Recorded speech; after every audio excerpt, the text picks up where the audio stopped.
mulimi aliyense amalima ndi cholinga choti apeze chakudya komanso ndalama. Nkhani ya mitengo ya mbewu ndi yomwe alimi ang'onoang'ono amayikapo mtima kwambiri, nthawi zina kuponseranso kuchuluka ndi ubwino wa zokolola zawo. Ichi n'chifukwa chake muli wamgwilizano omwe umachitika pakati pa mlimi ndi ogula, ndipo amasayinirana za mtengo woyambira komanso kuchuluka kwa mbewu. Nkhani yakakonzedwe ka mitengo ndi yofunikira kwambiri. Mpofunika kudziwanso kuti mtengo wa mbewu woyambira omwe umayikidwa mu kontalakiti umayenera kudziwika nthawi yokolola mbewu isanafike. Ndi bwino mbali zonse za ulimi wa mgwirizano zimvetsetsane pa ndondomeko yokhazikitsira mtengo wa mbewu. Ngati pakhala kumvetsetsana mwamsanga, patsogolo sipakhala mavuto ambiri. Kawirikawiri zimayenda bwino ngati mitengo ya mbewu zomwe zikugulidwa pa mgwirizano sikusiyana kwambiri kapena kutsika kuposa mitengo yomwe ikupezeka pa msika wa chisawawa. Adoni Ng'oma ndi mmodzi mwa alimi ampunga, ndipo ali nawo mu gulu la Kapolo Smallholder Farmers Association KASFA lomwe likuchita bwino pa nkhani za ulimi wa mgwirizano. Ndi akuyenda pano mavenda ndikukana ndithu mukhoza kulowa ndi munyumba muone ndangomanga ndi chifukwa mtengo jama tigula uti kwa ifeyo ukutikhalira bwino. Zimene timapanga pa mtengo timakhala pasi timayitana aja tikayitana mabwera ndikuwauza akanena mtengo waung'ono timasusa kuti ayi simunatithandize pamenepo, chifukwa mumpunga timataya zambiri, timataya mankhwala, timataya mafetereza, zonse zindindalama timawerengera. Ngakhale ukakhala ndi ng'ombe yako ukhoza kuwerengera ka umataya energy, ndi timauza kuti zimene zwa mtengo ndi waung'ono, ndi amatimvesa amatikwezera ndithu. Akatikwezera timasiyanisa mavenda kutiuza kuti 25 aja akabwera tikawerengera makeji akubwera kapena 4000 chakuti chabwino ndingowapasanda mavenda kuti nditani ndithandizike. Ndi pamene timathandizana nawo anthu aja, ndi akanena nafenso tikanena timakhala anthu amuzi, ndi timamanga mtengo, ndi timagwirizana. Akatiuza tikubwera pa wanu, ndi timadikira pa wanu paja kuti akafika tiapase mpunga wawo titenge ndalama tigwirisire ntchito.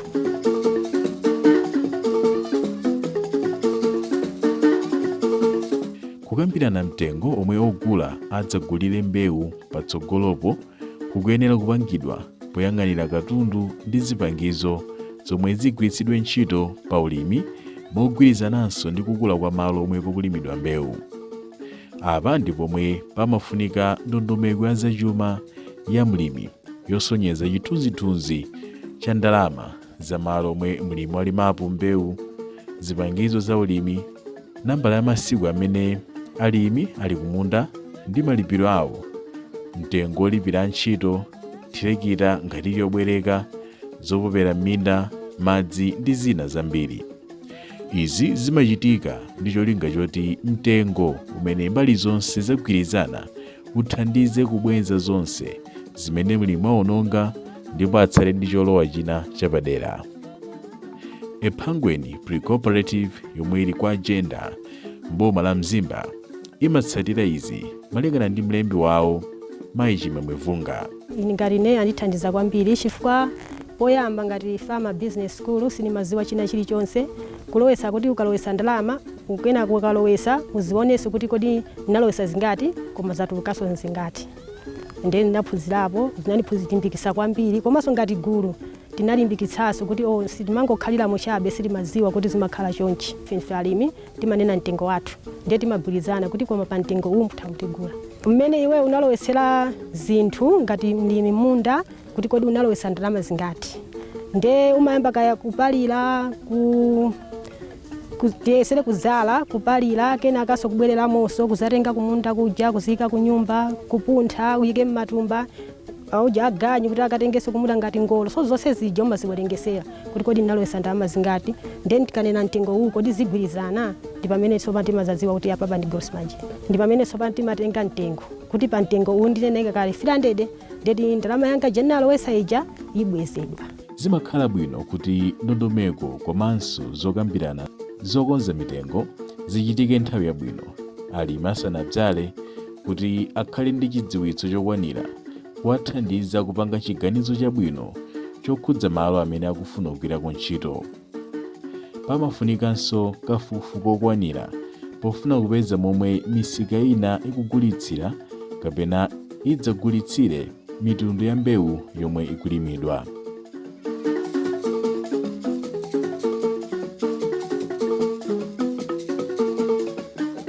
Kuyikiratu mtengo wogulitsira mbewu wokhazikika muli wamgwilizano si chinthu chapafupi, kamba kuti pa nthawi yokolola mitengo ya mbewu imatha kukwera kapena kutsika kontalakiti itasayinidwa kale.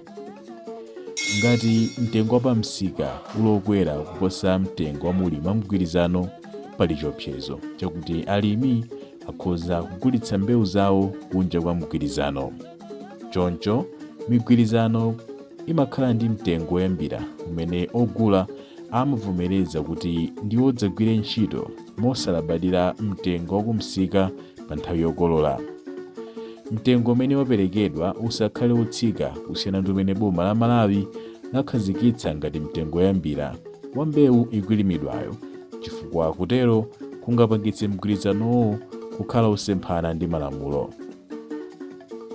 Ngakhale zili chomwechi, migwilizano yambiri imafotokoza kuti ngati pa nthawi yokolola mtengo wa mbewu ulokwera kumsika poyerekeza ndi mtengo woyambira omwe uli mu mgwilizano, ogula akuyenera kugula mbewuyo pa mtengo wokwererapo mogwirizana ndi mtengo wakumsikawo.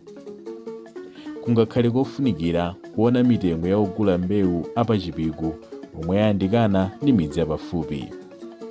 Ndikovutanso kuti mgwilizano ukhale opanda mtengo woyambira, kamba kuti nthawi zina ogula mbewu nawonso amakhala ndi mgwilizano ndi ena. Izi zimachitika kwambiri ku misika yakunja kumene ogula mbewu akufuna kutsimikiza zakupezeka kwa zokolola kudzera mu mgwilizano okhazikika, koma akudalira mitengo yosakhazikika ya pamsika kuchokera ku dziko limene kukuchokera mbewuzo. Njira imodzi yodzitetezera ku izi ndi kuyika mtengo okhazikika ndi mitengo yapamwamba mogwirizana ndi mtengo wotumizira mbewu kunja. Izi zikutanthauza kuti mlimi angathe kulandira ndalama potengera mtengo woyambira, koma pomwe malonda ayenda bwino ndipo pali ndalama ina yapamwamba, mlimiyo amalandiranso ndalama yowonjezera mbewu zonse zikagulitsidwa.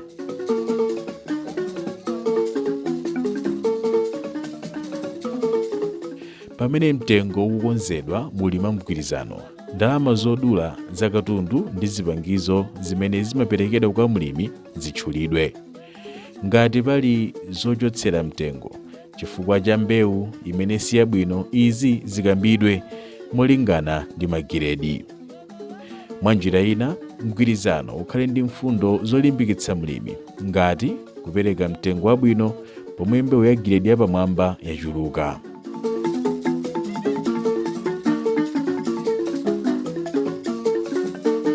Mbewu zina zimatenga nthawi kuti mitengo isinthe. Izi ndikamba kamomwe mbewu ikufunikira kapenanso ikupezekera pamsika.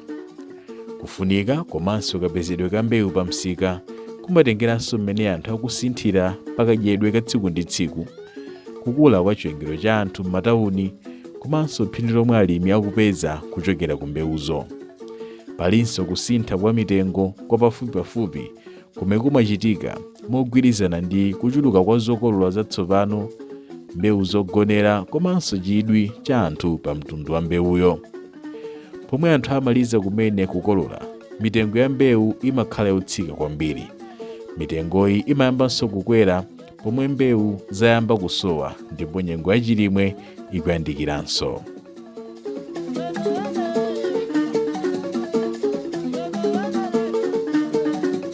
Kuli malo angapo komwe alimi angapeze zambiri zokhudza misika. Agricultural Commodity Exchange. Mu nyuzipepala ya Nation ya pakati pa Sabata. Zolengeza pa wailesi ya Zodiac. Uthenga wa mitengo wa pafoni ku misika ya kulilongwe, Blantyre ndi Mzuzu. Uthenga wa mitengo pafoni ku misika 25 ya kumidzi. Mitengo ya msika ya pa intaneti. safrica.org kapena marketprices.php. Uthenga wa m'misika kuzomba, mchinji, balaka, dedza, kasungu ndi lilongwe. Mitengo ya zakumunda yolengezedwa ndi boma mu mwezi wa April. FuseNet, kuwunika kwa mitengo ya pamwezi uliwonse ya misika ya mdziko komanso yakunja. Airtel, kuyimba 212 yomwe ndi nambala ya foni yaulere yofunsirako uthenga okhudzana ndi mbewu komanso misika. Nyengo imatha kukhudza mitengo ya zokolola, kotero nkofunika kwambiri kuti alimi azidalira uthenga omwe unduna wa zamalimidwe umatulutsa. Mitengo yambiri ya zakumunda imakhudzidwa ndi mitengo ya pa dziko lonse, ndipo izi zimatha kusakhala chonchi ngati pali chiletso potumiza ndi kugula mbewu kunja pamwamba pa zifukwa zina.